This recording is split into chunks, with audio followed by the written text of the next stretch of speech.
하나님 말씀 함께 보겠습니다. 로마서 2장 17절에서 29절 말씀 함께 보시겠습니다.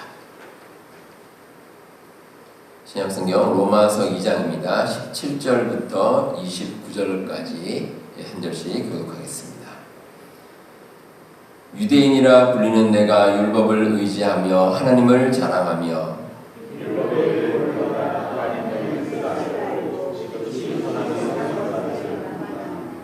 맹인의 길을 인도하는 자요 어둠에 있는 자의 빛이요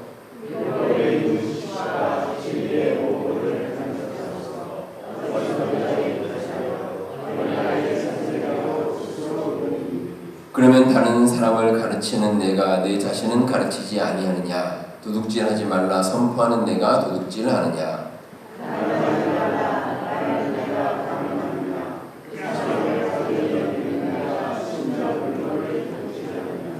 율법을 자랑하는 내가 율법을 범함으로 하나님을 욕되게 하느냐?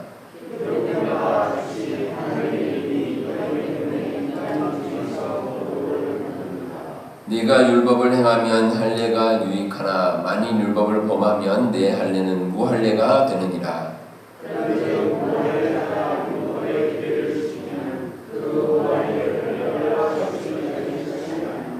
또한 본래 무할례자가 율법을 온전히 지키면 율법 조문과 할례를 가지고 율법을 범하는 너를 정죄하지 아니하겠느냐.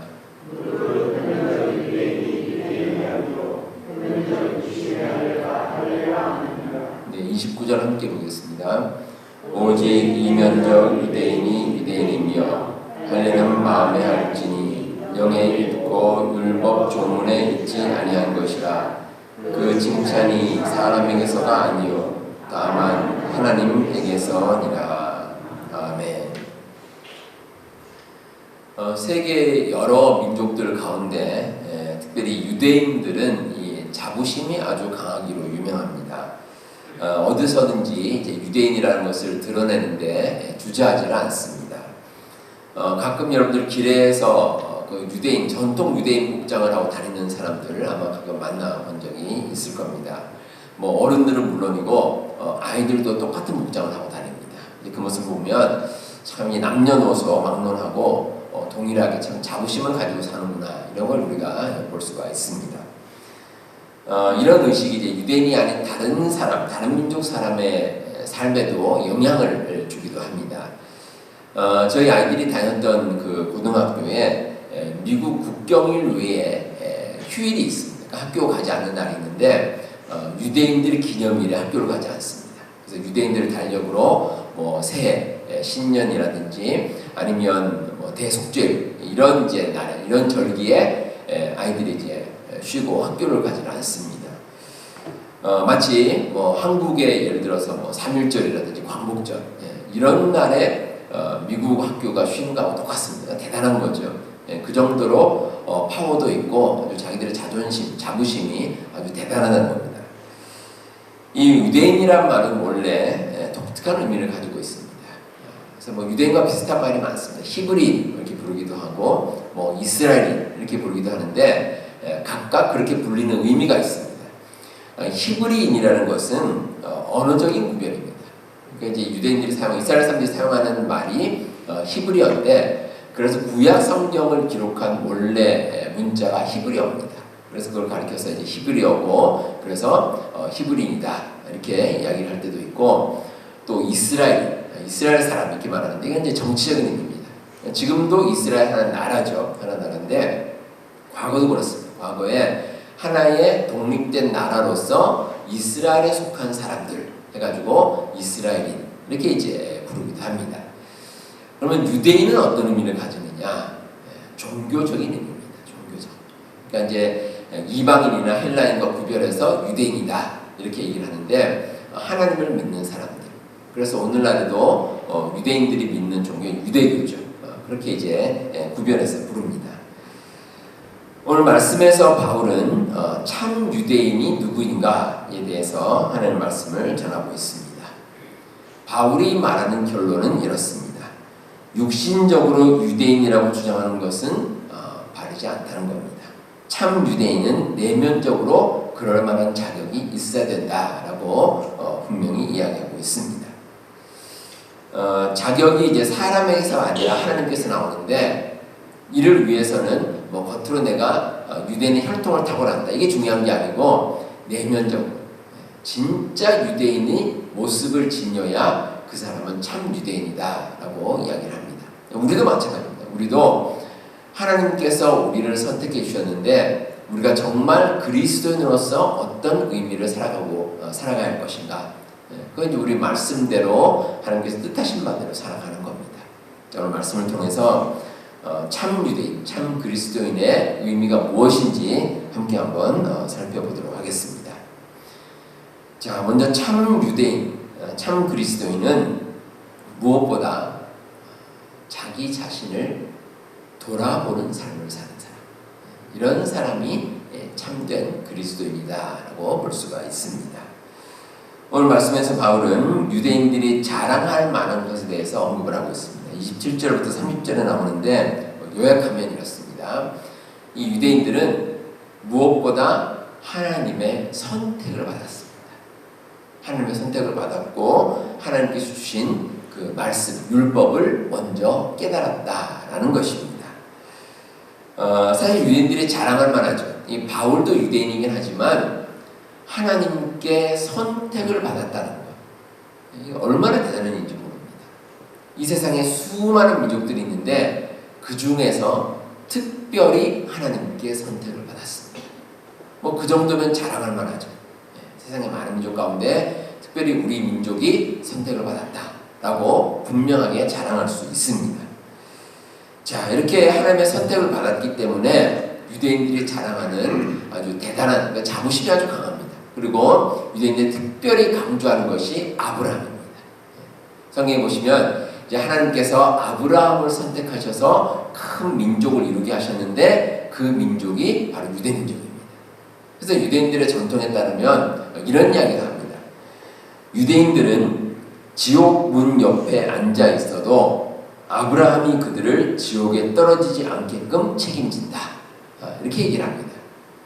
다시 말해서 유대인들이 이제 지옥에 갈 정도의 그런 모습일지라고 할지라도 유대인들은 이제 하나님께서 아브라함을 선택해 주셨기 때문에 그 아브라함이 유대인들을 지옥에서 건져서 천국으로 인도하고 이런 식으로까지 이야기를 합니다. 그러니까 영원한 삶에 자기 보장받는다 얘기를 하는데 올바른 주장은 아니죠. 근데 유대인은 그렇지만 그런 정도의 자부심을 가지고 있습니다. 그리고 또 하나는 유대인들이 율법을 받은 것, 이걸 아주 자랑합니다. 자기들이 먼저 율법을 받고 그에 따라서 마치 이제 이방인들, 다른 나라 사람들, 다른 민족들은 자기들이 가르친다라고 주장을 합니다. 오늘 말씀 21절부터 23절에 보시면 유대인들이 오히려 율법을 제대로 지키지 못한다라고 이제 바울은 꾸짖고 있습니다. 그러니까 다른 나라, 다른 민족 사람들에게 율법을 가르치는데 오히려 자기들은 율법을 제대로 지키지를 못한다는 겁니다. 세상의 모든 권리에는 의무와 책임이 따릅니다. 유대인들이 율법을 받아서 그 권리를 누린다면 그러면 의무와 책임도 감당을 해야 되는데 그러나 실제로는 그렇게 하지 못하고 있습니다. 유대인들은 하나님께 받은 율법 외에도 자기의 여러 가지 뭐 유전이라든가 전통이라든가 이런 걸 세우는데 이제 자기들이 지키지 않습니다. 자기들이 정해놓고 자기들이 안 지키고 그래놓고 그걸 지키지 않는 다른 나라 민족들, 다른 사람들을 책망을 합니다. 그러니까 이 모습에 대해서 바울이 바르지 않다라고 분명하게 이야기하고 있습니다. 바울이 이런 유대인들이 얼마나 답답했는지 23절에 보면 이렇게 말합니다. 율법을 자랑하는 내가 율법을 범함으로 하나님을 욕되게 하느냐. 그러니까 차라리 율법을 자랑하지나 말 것이지 우리는 율법을 받았다라고 이렇게 자랑하면서 자기들은 지키지 않습니다. 이렇게 살면 안 된다는 겁니다. 자, 그렇다면 이렇게 자기 자신, 자기 스스로를 돌아보지 못하는 이 유대인들의 모습이 어디서 나왔을까? 왜 유대인들이 이렇게 행동할까? 두 가지 이유가 있습니다. 하나는 자기 욕심에 지배되는 삶을 살아서 그렇습니다. 이 유대인들은 욕심이 아주 강합니다. 자기 욕심이 강합니다.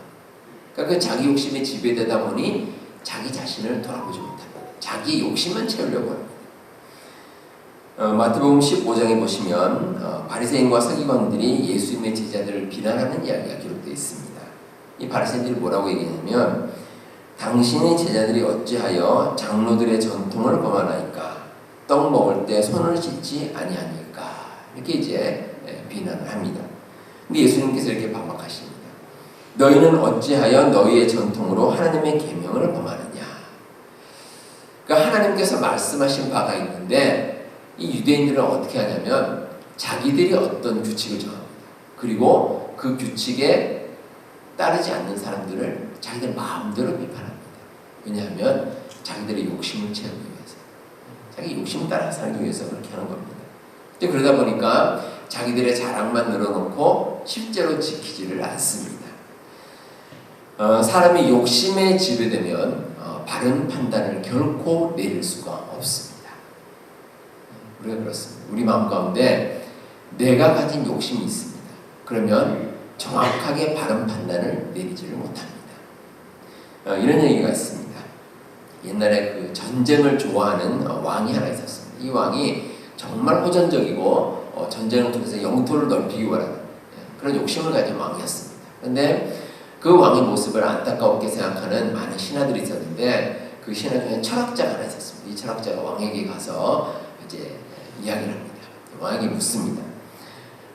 지금 왕이 원하는 것이 이제 로마로 들어가서 로마를 점령하는 것인데 그렇게 승리하면 어떻게 되겠습니까? 이렇게 왕이 묻습니까? 왕이 하는 말이 그러면 로마가 있는 이스라엘, 그 이탈리아 전체를 내가 나는 지배할 수 있을 것이다. 이렇게 얘기를 합니다. 그러니까 이제 철학자가 다시 묻습니다. 자, 그러면 그 이탈리아 반도 전체를 찾으면 그 다음에 뭐 하시려고 합니까? 그 왕이 대답하기를 그러면 그 다음에는 좀 더 나아가서 유럽 전체를 지배하고 또 아프리카까지 내가 지배하고 싶다. 이렇게 이야기를 합니다. 그러니까 이 신하가 다시 한번 묻습니다. 그러면 그 다음에는 뭐 하시렵니까? 왕이 대답하기를 그러면 뭐 땅도 많이 정복했으니까 이제는 내가 목욕도 하고 또 잠도 푹 자고 가족들과 즐거운 시간을 보내겠다. 이렇게 신하에게 얘기를 합니다. 그러자 그 신하가 이렇게 대답했다고 합니다. 왕이시여, 지금 목욕하고 잠자고 가족들과 쉬면 안 되겠습니까? 굳이 그 많은 전쟁을 힘들게 벌인 후에 할 이유가 뭐가 있겠습니까? 이렇게 이야기를 했다는 겁니다. 유대인들은 하나님의 사랑을 충분히 받았습니다. 하나님의 선택을 받고 하나님의 말씀을 받고 충분히 사랑을 받고 은혜를 받았는데 그렇다면 그 사랑과 축복에 만족을 해야죠. 근데 욕심부립니다. 더 큰 욕심부립니다. 그러다 보니까 자기 자신을 돌아보지 못하고 자기 자랑만 하고 자기 욕심에 따라 살아가는 겁니다. 우리도 마찬가지입니다. 하나님께서는 여러분들을 사랑하셔서 믿음의 자녀로 선택해 주셨습니다. 이것 자체가 얼마나 큰 축복인지 모릅니다. 세상의 많은 사람들 가운데 특별히 여러분들을 선택해 주신 겁니다. 그러면 그 선택과 하나님의 말씀 받은 것, 믿음 가진 것에 감사하고 이 세상을 하나님께 은혜 가운데 하루하루 살아가면 됩니다. 그러면 우리 자신을 돌아보게 되고 우리가 가진 욕심이 아니라 정말 하나님께 주시는 그 귀한 마음으로 감사하며 이 세상을 살아갈 수가 있습니다. 우리 여러분들 우리 자신을 돌아볼 때 먼저 내가 가진 욕심을 접고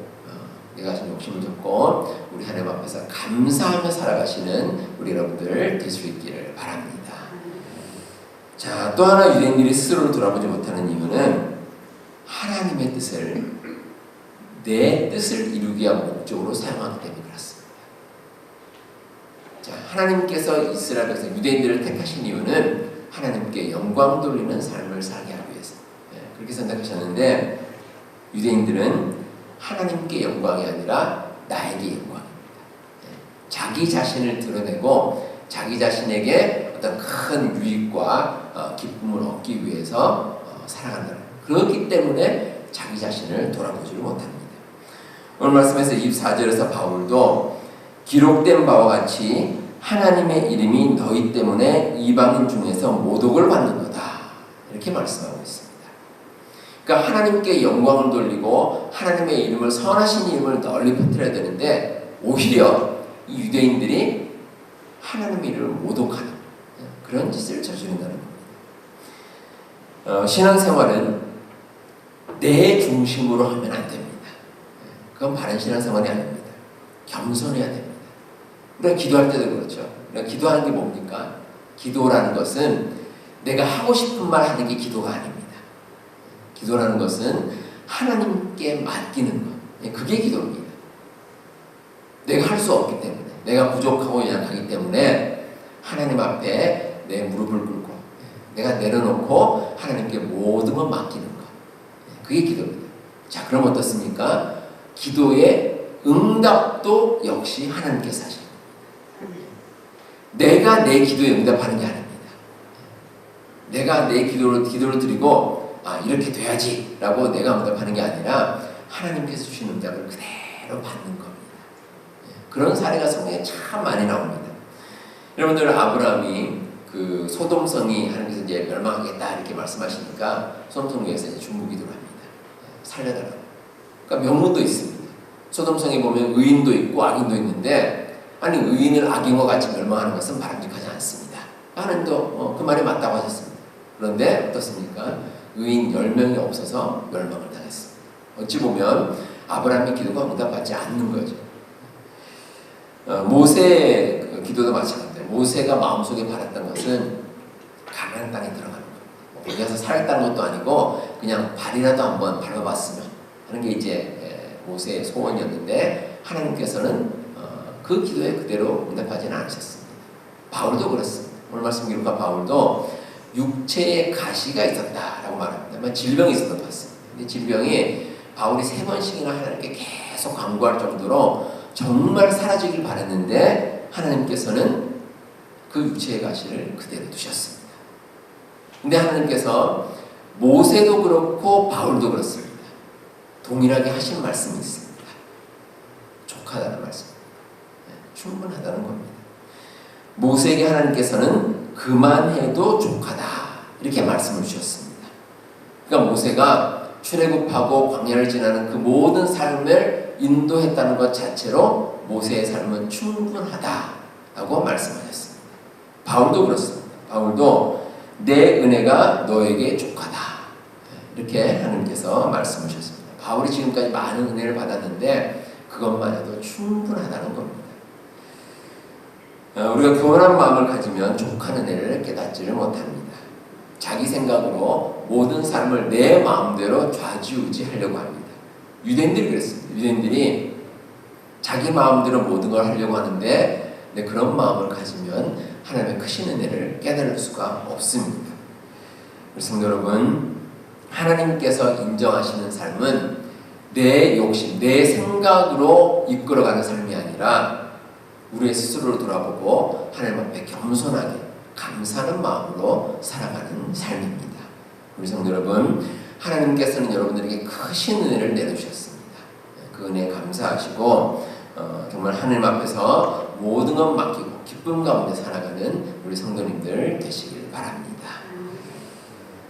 자, 마지막으로 참된 유대인은 겉으로 드러나는 모습이 아니라 내면이 변화되어야 한다라고 말씀하고 있습니다.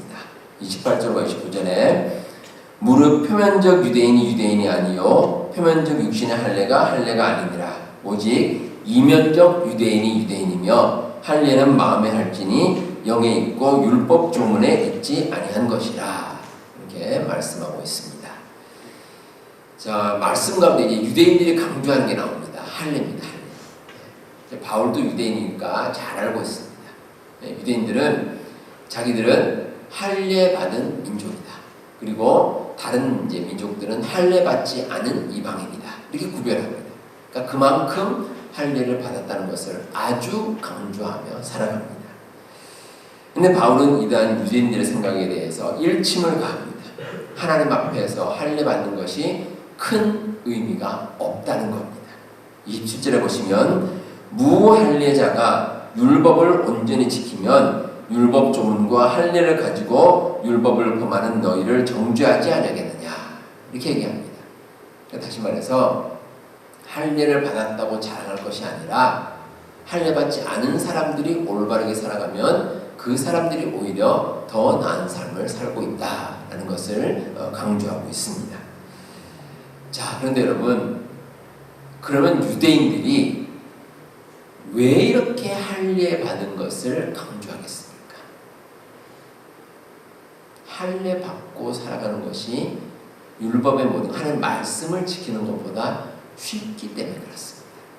훨씬 쉽습니다. 그리고 이 할례 받은 것이 드러납니다. 드러나고 또 특별한 노력이 없이도 한번 할례를 받으면 계속 그 상태가 유지가 됩니다. 그러니까 여러모로 편합니다. 하지만 하나님 말씀을 받고 그 말씀 가운데 사는 것은 쉽지가 않습니다. 결코 쉬운 일이 아니에요. 어렵습니다. 그리고 자기의 내면적인 모습, 이 내면적인 모습을 우리가 밖으로 드러내고 산다는 거, 이것 또한 쉽지가 않습니다. 그리고 살아가면서 늘 하나님 말씀 따라 살아가는 것은 계속해서 노력을 하는 겁니다. 그러니까 할례보다 훨씬 더 어렵습니다. 그래서 유대인들이 할례를 강조하며 살아가는 겁니다. 근데 사실 이 할례가 큰 의미가 없습니다. 그래서 세례 요한도 이런 유대인들의 자랑이 헛되다라고 이야기합니다. 속으로 아브라함이 우리의 조상이라고 생각하지 말라. 내가 너에게 이르노니 하나님이 능히 이 돌들로도 아브라함의 자손이 되게 하시리라. 이렇게 강조하고 있습니다. 그러니까 아브라함의 자손이라는 거, 할례받은 민족이라는 거 그렇게 중요하지 않다는 겁니다. 우리가 살아가는 가운데 이 겉과 속이 동일하게 올바른 길로 가면 그게 최상입니다. 제일 좋습니다. 그런데 그 중에서 하나를 고르라면 우리의 내면입니다. 우리의 내면. 겉으로 드러나는 것이 아니라 겉으로는 어떻게 볼지 몰라도 적어도 우리의 마음속에서는 하나님께서 원하시는 길을 가는 것이 맞습니다. 그게 중요합니다.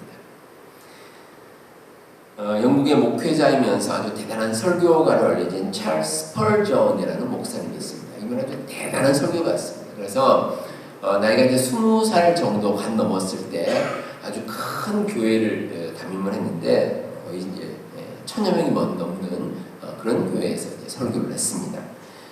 근데 겉으로 보면 참 대단한 분이신데 사실 이 목사님이 오랜 세월 우울증과 건강 문제에 시달렸다고 합니다. 근데 이렇게 된 계기가 있습니다. 이유가 있습니다. 한 번은 10,000명이 넘는 많은 사람들, 큰 장소, 넓은 장소에서 많은 사람들에게 이제 설교를 하고 예배를 인도했는데, 근데 설교를 하던 도중에 누군가가 불이 났다고 소리를 질렀습니다. 갑자기 불이 났다고. 어떻게 했습니까? 많은 사람들이 이제 출입구를 향해서 막 달려가기 시작했습니다.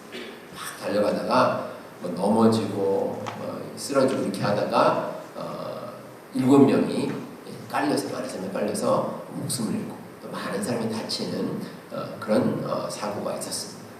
근데 이 사고가 있은 다음에 이 스펄전 목사님이 큰 충격을 받았습니다. 그러니까 겉으로는 멀쩡하게 설교하고 예배인도 하고 목회를 했지만 사실은 속은 썩어 들어가는 거죠. 너무 힘들었다고 합니다. 너무 힘들고 어렵고 이제 그런 시간을 한동안 보냈습니다. 근데 이런 고난의 시간을 거치면서 이 스펄전 목사님은 하나님 붙드는 법을 알게 됐다고 합니다. 겉으로 드러나는 것이 다가 아니고 정말 마음속 깊은 곳에서 내가 하나님 붙들고 사는 것이 어떤 것인가, 이걸 깨닫고 많은 변화가 있었고, 또 자기처럼 겉으로는 멀쩡한데 속으로 많이 힘들어하는 사람들을 이해하고 또 그들과 함께하는 그런 시간을 가질 수 있었다라고 나중에 고백을 했습니다. 우리가 사람을 겉으로 봐서는 알 수가 없습니다. 그래서 겉으로만 판단하는 것이 아니라 그 사람의 내면을 우리가 봐야 될 필요가 있겠고, 또 이래서 먼저 우리 자신이 내면적으로, 겉으로 가는 내면적으로 하나님 앞에 바로 서는 그런 모습이 우리에게 필요합니다. 우리 성도 여러분, 우리의 모든 자랑, 우리의 삶의 모든 것은 하나님께 달려 있습니다. 무엇보다 하나님께서는 우리의 중심을 보십니다. 여러분들이 태어나서 이 세상을 떠날 때까지 여러분들의 모든 삶을 보시기 때문에 여러분들 하나님 앞에 숨길 게 없습니다. 그냥 하나님 앞에 내려놓고 정말 하나님 앞에서 온전한 삶을 살아가는 거예요. 이게 이제 참 유대인이고 참 그리스도인입니다. 그렇게 살아가면 우리의 모든 삶을 통해서 정말 우리의 삶에도 기쁨이 넘치고 은혜가 넘치고 하나님께도 영광 돌리는 삶을 우리가 살아갈 수 있습니다. 우리 여러분, 하나님의 영이 함께 하시면 우리의 속사람이 변화됩니다. 그리고 우리는 그 마음으로 이 세상을 승리하며 살아갈 수가 있습니다. 이런 하나님의 은혜 그 역사에 우리가 귀하게 사용되어서 하나님께 영광 돌리는 삶을 사시는 우리 모든 성도님들 다 되시기를 바랍니다.